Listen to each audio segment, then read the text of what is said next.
Bonsoir à vous et bienvenue sur la chaîne de l'univers de l'ange Cathy, toujours en ce vendredi 30 décembre donc 2022. J'espère que vous allez bien. Donc j'ai constaté que via le partage de ce matin, alors je me suis renseigné de la date, il faudrait que je le rajoute sur ma première vidéo pour cette manif donc du 7 janvier. Hein, c'est de ceci que je voulais vous euh, que j'ai partagé donc ce matin, voilà, et je me suis aperçu que bien sûr les commentaires ont été désactivés. Ben voyons, ça continue. Bref, donc, en fin de compte, je crois que je vous ai parlé du 8, j'étais pas certaine, non, c'est le 7 janvier 2023. Et là, pour les personnes qui me suivent, bien sûr, rappelez-vous, je vous avais parlé donc de technologies qu'il y avait déjà sur Terre depuis un moment. Et comme quoi qu'il n'y a pas de hasard, j'ai fait mes recherches donc tout à l'heure, il n'y a pas très très longtemps. Et donc je suis tombé sur un partage à vous faire écouter. Donc c'est divulgation. J'arrive pas à le dire, hein, décidément. Donc on parle de vie d'ailleurs, mais pas que. Pas que. Il y a vraiment des phrases clés à bien, comment dire, à bien retenir, à bien écouter. Donc j'ai découvert ça tout à l'heure. Et puis donc on parle aussi, ce qui est très intéressant, c'est vrai et fausse info. Vous voyez ce que je veux dire? Donc ce partage n'est pas d'aujourd'hui. Donc déjà on parlait de comment dire, de vraies ou de fausses infos, etc., de créer la peur, etc., etc. Donc je vous invite vraiment à regarder, enfin regarder, non, à écouter vraiment jusqu'au bout parce que c'est vraiment très très intéressant. Voilà. Il y a des mots-clés que vous allez certainement retenir, dont plusieurs personnes en parlent. Donc j'ai trouvé ça vraiment très très très intéressant. Donc vraiment, je vous invite à écouter vraiment jusqu'au bout du bout. Donc ça dure à peu près 30 minutes, je suis désolée, hein. Mais j'ai trouvé ça vraiment intéressant, c'est pour ça que je vous le partage maintenant là. Voilà, j'espère que vous allez bien. Alors ici nous avons de la pluie, alors c'est pas de la grosse pluie, c'est de la petite pluie fine, mais enfin quand même, avec le vent, même si vous avez un parapluie, bah, vous êtes bien trempé en bas. Bref, logiquement demain il n'y a pas de pluie le matin. Et voilà. Donc, euh, la date, finalement, je me suis renseignée au niveau de cette manif en janvier. Je vais l'épingler, je vais le notifier, je vais l'épingler, mais comme les commentaires sont désactivés, eh ben, tant pis, c'est pas grave, hein. Donc voilà. Donc je vous souhaite vraiment une bonne écoute. Soyez vraiment attentive et attentifs parce que c'est très intéressant et ce n'est pas d'aujourd'hui. D'accord? Ce n'est pas d'aujourd'hui. Et je vous ai parlé de technologies, de nouvelles technologies qui existaient déjà, hein, donc sur Terre. Et vous allez voir, c'est très intéressant. Donc je vous dis à plus tard.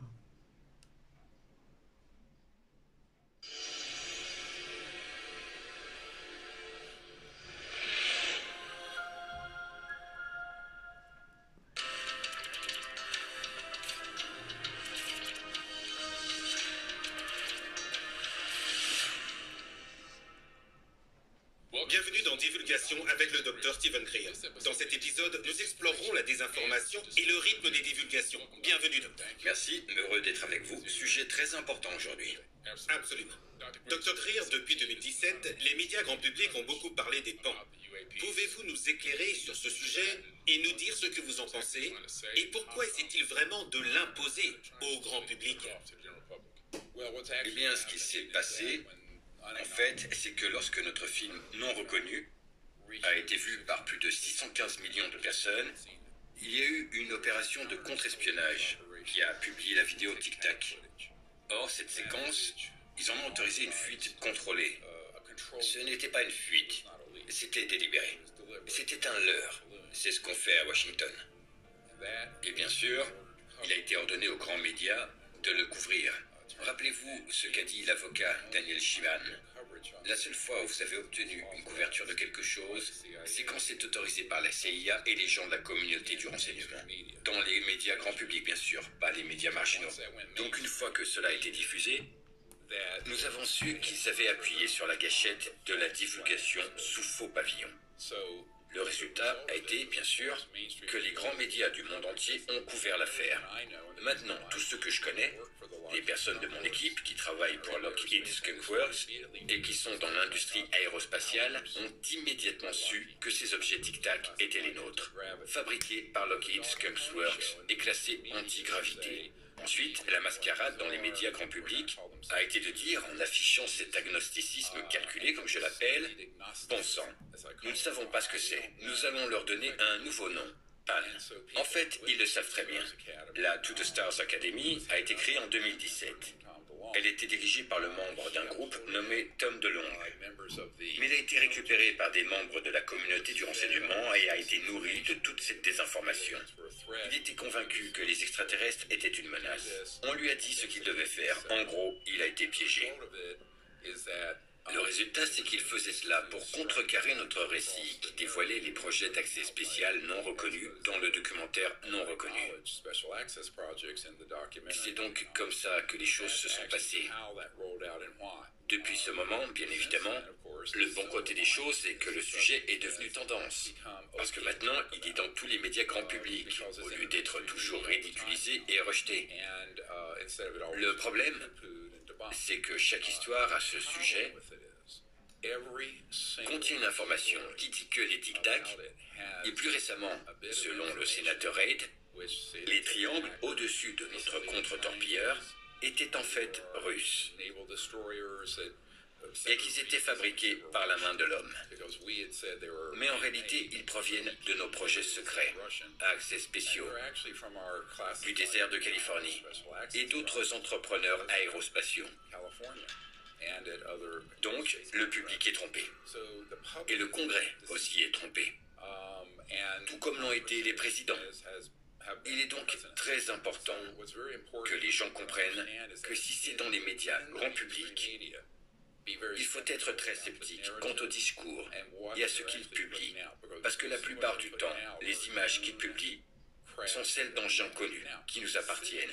Cela étant dit, en considérant cela calmement, d'un côté c'est gratifiant de voir qu'on en parle sérieusement, de l'autre c'est très dangereux, parce que ce qu'ils font, c'est diffuser de fausses informations et de fausses pistes, et sous-entendre dans chaque histoire, de manière subliminale, s'il faut regarder attentivement, que c'est une menace pour la sécurité nationale. Ils utilisent des mots comme envahir nos contre-torpilleurs de la marine. Ils utilisent des mots comme incursion dans nos installations nucléaires. Ce sont tous des termes basés sur la peur et sur la guerre. Donc maintenant, nous connaissons cette fausse divulgation. Mais le public pense, oh, ils divulguent enfin cela. Non, ils le divulguent d'une manière qui convient à leur programme pour obtenir plus d'argent. Par rapport aux médias, juste pour nos téléspectateurs, comment leur dit-on quoi diffuser ou qui ne leur dit? Lorsqu'on regarde les médias, ils ont tous la même histoire. Eh bien, c'est coordonné. Maintenant, comme vous le savez, Daniel Sheehan a publié les Pentagon Papers. Il a aussi divulgué beaucoup d'autres cas. L'affaire Iran-Contra, des affaires de sécurité nationale les plus importantes des 50 dernières années. Il a vu un document dans le projet Mockingbird et d'autres qui listait dans les années 70 42 personnes qui étaient à la solde de la CIA et qui travaillaient comme agents doubles à l'intérieur des médias. L'un des problèmes, c'est que le grand public pense que nous avons une presse totalement libre. Eh bien, jusqu'à un certain point. Mais sur quelque chose d'aussi important, j'ai des notes top secrètes qui déclarent que la question est la plus sensible de l'histoire des États-Unis, dépassant le développement de la bombe à hydrogène. On va assister à toutes sortes de corruptions d'éléments nécessaires pour avoir une presse libre. Et comme je vous l'ai dit, Bob Schwartz, du conseil d'administration de Time Life, me l'a dit carrément dans les années 90. Les médias deviennent des scribes qui prennent la dictée à la droite du roi. Ce sont ces puissants intérêts qui veulent maintenir un certain récit. C'est donc là que se situe un des problèmes. Comment faire circuler l'information si les grands médias ont été corrompus et figés dans une certaine attitude? Ne couvrir que des choses qui sont des demi-vérités. C'est ce que font les médias. Et toujours donner aux faits l'apparence d'une menace pour notre sécurité nationale. Où cela mène-t-il? Directement à ce que Wernher von Braun, l'inventeur de la fusée, a dit, qui joueront cette dernière carte. Et cette dernière carte sera une menace extraterrestre pour unir le monde autour d'une réponse globale militariste dans l'espace. Nous sommes juste à ce point d'inflexion. C'est vraiment important ce qui se passe en ce moment. Donc ces incursions dans notre espace aérien ne sont pas vraiment une menace? En fait, celles qui sont créées par l'homme sont une menace, parce qu'elles pourraient être un canular et prétendre être une menace extraterrestre. Pour les événements extraterrestres réels qu'on connaît, par exemple, pour la douzaine de personnes que nous avons fait venir au sujet de nos installations nucléaires surveillées par des véhicules extraterrestres, leur sentiment était que les extraterrestres étaient préoccupés par le fait que ces systèmes d'armement non seulement pouvaient détruire toute vie sur Terre, mais aussi, lorsqu'ils se déclenchent, pouvaient provoquer cette impulsion transdimensionnelle qui endommage l'espace-temps transdimensionnel, leur super autoroute de voyage et de communication. Ces personnes ne sentaient pas qu'ils étaient hostiles, mais qu'ils essayaient de nous avertir du danger, ce qui est raisonnable. Il semble donc que ces ovnis sont probablement les nôtres. Certains, oui. Oui, certains d'entre eux. S'ils organisent une attaque sous fausse bannière, par exemple, ça pourrait être un peu comme l'incident du golfe du Tonkin. Personne ne peut voir ce qui se passe et soudain, il y a une rumeur selon laquelle ils ont attaqué parce qu'ils ont préparé le terrain pour nous envahir. Ils ont fait des survols et toutes les craintes sont déjà là. Le public a été berné petit à petit. C'est un lavage de cerveau, un programme lent de lavage de cerveau. Et puis on a l'autre exemple de la guerre en Irak. Le secrétaire d'État, chef de cabinet de Colin Powell, a déclaré publiquement « Nous avons découvert que Dick Cheney, qui était membre de ce comité, nous a délibérément fourni de faux renseignements sur l'Irak pour que nous entrions dans cette guerre. » C'était complètement basé sur des mensonges. Ce n'est donc pas comme s'il n'y avait pas d'archives historiques ou de preuves de ces mensonges. La Grande Guerre se déroule en ce moment même, et la seule façon de la dissuader et de l'arrêter est de faire la lumière sur ces fraudes. Certaines personnes attendent cet hologramme du projet Bluebeam dans le ciel, mais je pense qu'ils ont déjà préparé le terrain. Tout ce qu'ils ont à faire maintenant, c'est de dire que c'est arrivé parce qu'ils ont fait monter la peur. Oui, et ça a commencé dans les années 50. Gardez à l'esprit que la désinformation et la préparation psychologique ont commencé dans les années 50. Lorsqu'ils ont commencé à utiliser les ovnis artificiels, à montrer des petits hommes déguisés et des choses difformes pour mettre en scène des enlèvements, entre autres choses. Je connais des équipes stratégiques qui font des mutilations d'animaux, qui ont toutes été dépeintes comme des événements ovnis extraterrestres. Tout cela fait partie de la préparation psychologique pour que les gens détestent les extraterrestres ou croient qu'ils sont bons et eux les mauvais, qu'on va se ranger du côté des bons et qu'on va avoir une bataille dans l'espace à la Star Wars. Voilà le discours. C'est dans la nature humaine de le croire. Parce que nous sommes tous fondamentalement, comment dirais-je, tribaux. Et si quelque chose est différent de nous, ce sont les racines du racisme, non? Oui. Et de la misogynie, de l'homophobie. Si c'est différent de nous, nous devons le combattre. Oui. Nous devons donc passer à un état de conscience supérieur pour transcender ces lignes de fracture. Sinon, nous allons nous précipiter tout droit vers un avenir très dangereux. Il semble y avoir un réel effort de concertation pour la divulgation et la désinformation. Comment pouvons-nous limiter ça? Nous devons développer notre discernement. Nous avons publié un documentaire d'urgence intitulé « Le canular cosmique » qui met en évidence les technologies dont nous disposons dans ce domaine. Parce que l'un des problèmes est que dans les discussions sur les ovnis, en particulier dans les médias grand public, on dit toujours que c'est un mystère et que nous ne savons pas ce que c'est vraiment. Le fils du sénateur John Warner a déclaré publiquement que c'était absurde, que nous savons ce qu'ils sont. Son père était membre de ce comité avec George Bush père. Le fils du sénateur déclare que son grand-père, Paul Mellon, lui avait dit avant sa mort qu'il faisait partie d'une équipe avec le général Patton et avec Alan Dulles. Ils étaient allés en Allemagne et avaient récupéré un disque qui n'était pas d'une technologie connue, mais un disque anti-gravité. Ils ne l'avaient pas encore perfectionné et l'avaient ramené en Amérique, où les meilleurs scientifiques allaient pouvoir travailler dessus. Ceci étant dit, comment naviguer dans les eaux troubles de l'information et de la désinformation? Honnêtement, si à ce stade, et j'en informerai le public si cela change, si c'est dans les médias grand public, c'est une version de la manipulation et de la désinformation, malheureusement. C'est ce qu'il faut retenir. Et j'inclus les intervenants habituels qui s'expriment sur ce sujet, ou qui parlent sans être informés, ou à partir d'un script. Je pense que la raison pour laquelle j'ai quitté ma carrière médicale pour développer le projet de divulgation, c'était de rassembler dans nos archives tous les détails connus de qui, quoi, où et comment. C'est sur notre chaîne YouTube, c'est partout. Cette information, les gens doivent l'étudier, parce que le projet de divulgation est la référence en matière de divulgation d'informations. Si vous comptez sur les médias grand public pour vous informer sur le sujet, ou pire, sur la sous-culture ovni, vous allez rester dans le désert pour toujours. Vous devez vous poser des questions. À chaque fois qu'il y a un récit associé à une menace, vous savez que c'est une désinformation. Les objets qu'on vous montre jusqu'à présent, à travers ces fuites, ont tous été fabriqués par l'homme. Par rapport à cette divulgation que vous avez faite, quand tous les anciens officiers militaires sont venus pour parler de l'OVNI, qui est apparu dans les silos à missiles pour désactiver les armes nucléaires, et non les activer ou les lancer. C'est vrai. Mais personne ne parle jamais de ça. L'un des hommes qui était dans le silo a dit qu'il avait reçu ce message. S'il vous plaît, ne faites pas exploser cette belle planète. Mais si vous lancez les missiles, nous pourrons intervenir pour minimiser les dégâts. C'est le message qu'il a reçu.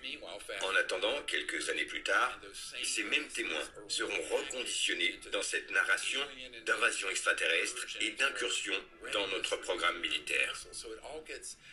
Ainsi, le même ensemble de faits donne lieu à des évaluations diamétralement opposées. Et celle qui penche toujours vers la peur et les scénarios d'invasion est mise en scène par la communauté du renseignement. Maintenant, est-ce que tous ceux qui publient cette version sont payés? J'en doute. Tout ce qu'ils ont à faire, c'est de répéter en boucle la même histoire. Et s'ils refusent, c'est la liste noire. Bien. Alors, Dr. Greer, d'après ce que vous savez, y a-t-il des partis altruistes, des agences gouvernementales, qui veulent vraiment faire émerger la vérité et la divulguer au monde entier? Je pense qu'il y a des gens au gouvernement qui le font. Je ne sais pas si c'est le centre de gravité en termes de contrôle opérationnel, ou s'ils sont contrôlés par ces éléments, malheureusement. Donc, il y a beaucoup de bonnes personnes qui sont consternées. C'est dans Rencontres rapprochées du 5e type. C'est vu par des millions de personnes avec des célébrités qui témoignent et qui se font exclure des projets. Donc c'est un gros problème si on ne reste pas en laisse, sinon on est dégagé. D'ailleurs, c'est pourquoi j'ai refusé d'être mis en laisse quand le général Stubblebine m'a offert 2 milliards de dollars. Parce que je savais qu'il y avait des conditions à remplir. Et je sais que le docteur Puthoff, l'un de ses amis et dans mon équipe, a dit il y a des années, je dois dire ces choses même si elles ne sont pas vraies. Je sais qu'il existe déjà des dispositifs à énergie du point zéro qui pourraient sauver la planète, mais je ne peux pas l'admettre. Si je le faisais, il me tuerait, moi, mes enfants, ma femme et mes petits-enfants. Carrément. J'ai entendu cela de la part de tant de gens. J'ai donc une certaine sympathie pour les personnes qui ont été impliquées dans ce désastre. Malgré ça, à un moment donné, on doit se taire. Ou dire la vérité. On ne peut pas continuer à raconter des mensonges au public. Vous avez eu une réunion avec le président de l'administration précédente. Pouvez-vous nous en dire plus? J'ai personnellement fourni les briefings pour cette réunion. Il y a des gens dans mon équipe qui sont de très bons amis de l'administration précédente. Ce qui était très affligeant, c'est qu'après la publication du Tic Tac par la TTSA en 2017, j'ai découvert qu'il y avait des personnes très importantes dans le comité de renseignement de la majorité, chargé de cette question, la question des ovnis. Ces personnes sont allées à la Maison-Blanche. Elles ont fait un lavage de cerveau au vice-président et au président sur le fait qu'il y avait une menace extraterrestre, qu'on devait avoir des armes dans l'espace et qu'on devait se préparer à une guerre. Et voilà pourquoi nous avons la force spatiale. Donc, quand j'ai découvert cela, et ce n'était pas par le biais de ragots sur Internet, ça venait d'un ami très proche, du président et du vice-président. Oui. J'ai préparé un briefing pour eux, et j'ai commencé à essayer de leur conseiller de ne pas aller dans cette direction. Parce que la seule chose, pire que le secret, est une fausse divulgation qui pourrait faire paniquer la planète avec une menace de troisième guerre mondiale. Nous n'avons pas besoin de ça. J'ai donc travaillé très dur, depuis le mois d'août 2020 jusqu'à la fin de cette administration et la sermentation de Joe Biden. Aujourd'hui, nous fournissons du matériel aux gens de Biden. Il y a un membre de mon équipe qui a grandi avec le président, donc nous espérons pouvoir obtenir cette information. Maintenant, je doute que cela change quoi que ce soit, ce que l'on peut faire. Parce que le président et le vice-président, qui est aussi le président du Conseil de l'espace, oui, traditionnellement, font généralement ce qu'on leur dit de faire sur ce genre de questions. Obama a presque admis qu'il ne devait pas parler de ça. Il en a reçu l'ordre. L'ordre de qui? C'est le chef de l'exécutif, non? Eh bien, visiblement, il y a quelque chose de bien au-dessus du bureau de la présidence. Donc, est-ce que quelque chose en sortira? Ça, je ne sais pas, mais on a l'obligation de transmettre la vérité et de dire on vous a fourni une information très partielle de la réalité.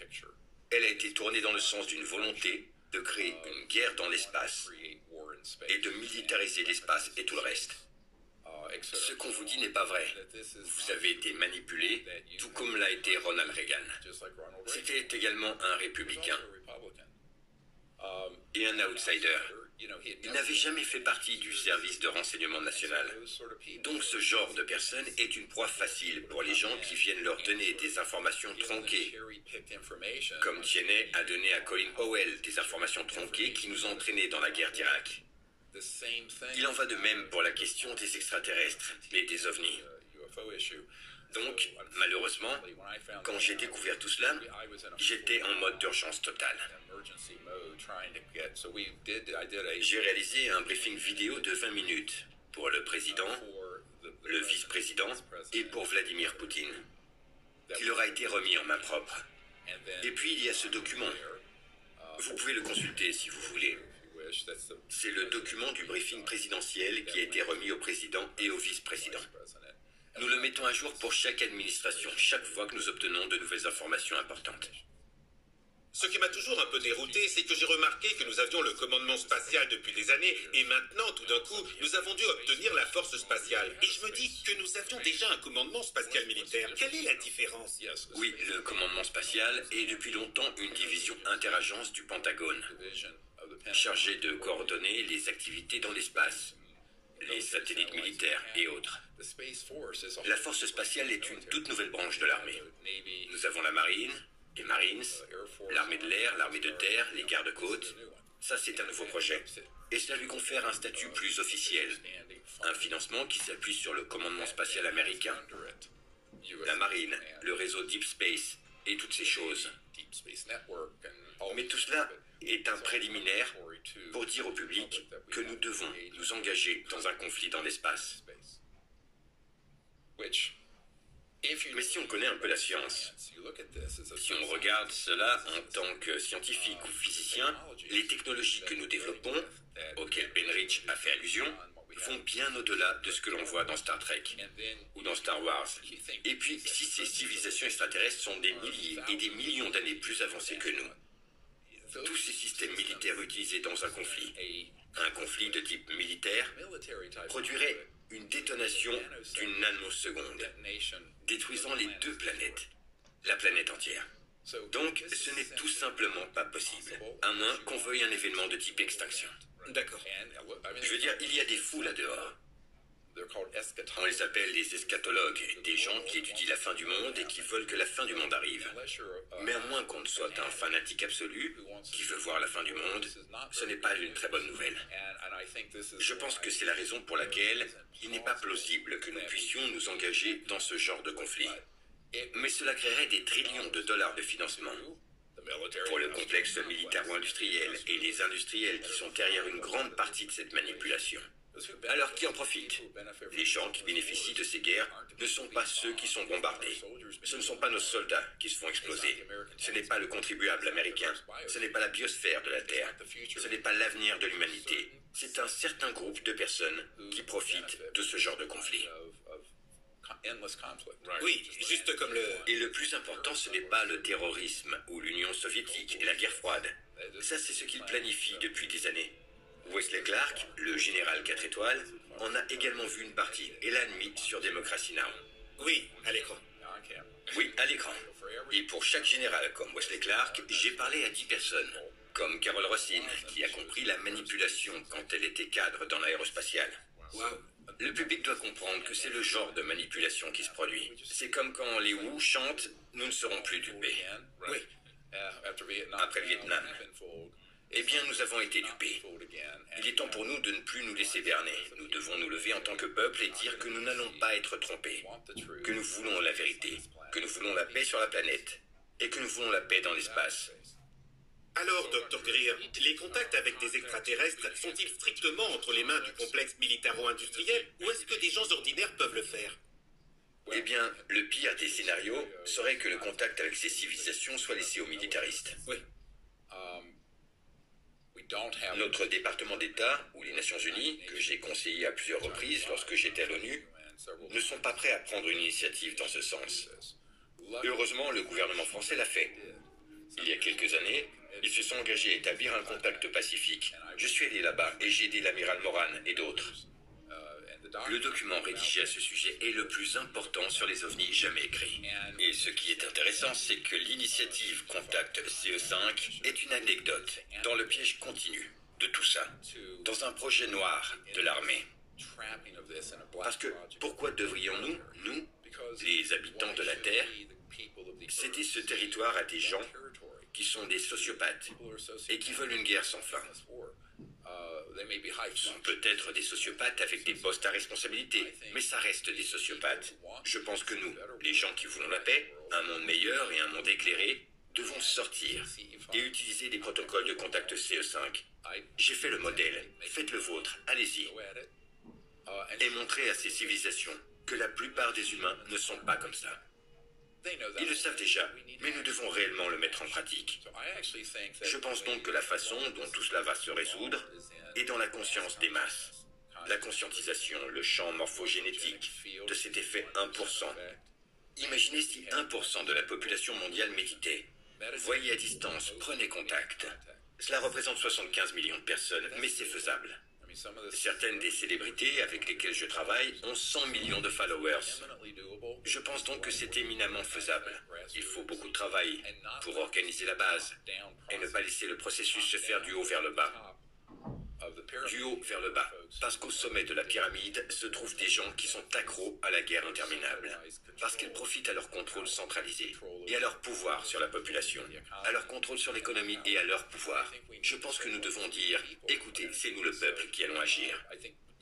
Donc, je pense que le pire scénario qui soit serait que les gens restent des moutons et qu'ils soient passifs. Je pense qu'il est temps de se pencher sur la question. On doit juste se dire que nous pouvons faire cela pacifiquement, d'une manière éclairée. Mais nous devons intensifier le jeu. Et nous devons être actifs et non passifs, en refusant que ce tsunami nous submerge. Donc, c'est un appel à l'action. Je veux dire, c'est un mouvement. Jusqu'à présent, nous avons assisté à une divulgation au compte-gouttes. Combien de temps pensez-vous qu'il faudra attendre avant de voir une véritable divulgation? Y arrivera-t-on un jour? La vérité, c'est que c'est là. Mais d'une certaine manière, les gens ne l'ont pas vu, parce que ça a été banni des médias. D'accord. Si vous regardez, littéralement plus de 100 lanceurs d'alerte sont dans le projet divulgation. Il y a beaucoup plus de détails dans ce projet que dans la mascarade que vous voyez à la télévision aujourd'hui. C'est donc chose faite. Maintenant, si la question est de savoir quand une divulgation officielle sincère va avoir lieu, je ne me fais pas d'illusions. Je fais ce briefing au niveau de la présidence et des directeurs de la CIA depuis 92 ou 93. Je ne suis donc pas certain qu'une divulgation véridique puisse venir d'un dirigeant mondial. Nous y travaillons. Et on peut avoir de l'espoir. Je pense qu'il est plus important que nous, le peuple, décidions de regarder cette information en face, afin d'inciter les lanceurs d'alerte à se manifester, à diffuser l'information, puis à la mettre en réseau avec les médias sociaux. On peut la diffuser à beaucoup de gens, plus que ceux qui lisent New York Times ou regardent CNN. Donc je pense que c'est un peu ce que nous devons faire. Je pense que, tout comme le contact avec ces civilisations, la divulgation doit être un mouvement de la base. C'est pour cela d'ailleurs que j'ai renoncé à ce que cela se produise dans un cadre gouvernemental, ici ou à l'étranger, et que j'ai opté pour un événement public au Club national de la presse, qui a été vu par des centaines de millions de personnes, pour dire « Regardez, les gens doivent s'occuper de cela eux-mêmes et maintenant ». Donc je pense que la balle doit vraiment se trouver dans le camp du peuple. Parce que si vous donnez le pouvoir aux élites de faire ce qui est juste, parce que même une pendule cassée donne l'heure juste 2 fois par jour, mais l'histoire n'est pas en faveur d'une réelle divulgation éclairée, véridique, non xénophobe et non belliciste venant des voix officielles. C'est à nous, le peuple, de le faire. Et je pense que c'est très très important. Vous avez souligné dans le dernier épisode également que le peuple doit diriger et que le gouvernement doit le suivre ou qu'il le fera. Il le fera. Oui, quand le peuple dirigera. Oui, j'ai eu une expérience très étrange. Nous étions en train de scénariser le projet de divulgation au Club national de la presse en 2000. Nous étions dans le salon de ma maison.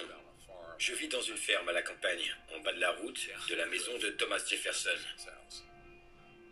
Donc nous étions en train de rédiger ce texte, et je jure qu'à ma droite, j'ai entendu la voix de Thomas Jefferson dire « La prochaine révolution américaine ». Et je me suis tourné vers tout le monde et je leur ai dit « Il semblait vraiment être là, par l'esprit ».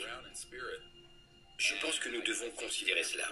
C'est une révolution pacifique de la connaissance, de la vérité et de l'illumination. Et c'est entre nos mains. Pensez-vous qu'un jour nous aurons un véritable contact ouvert avec ces civilisations avancées?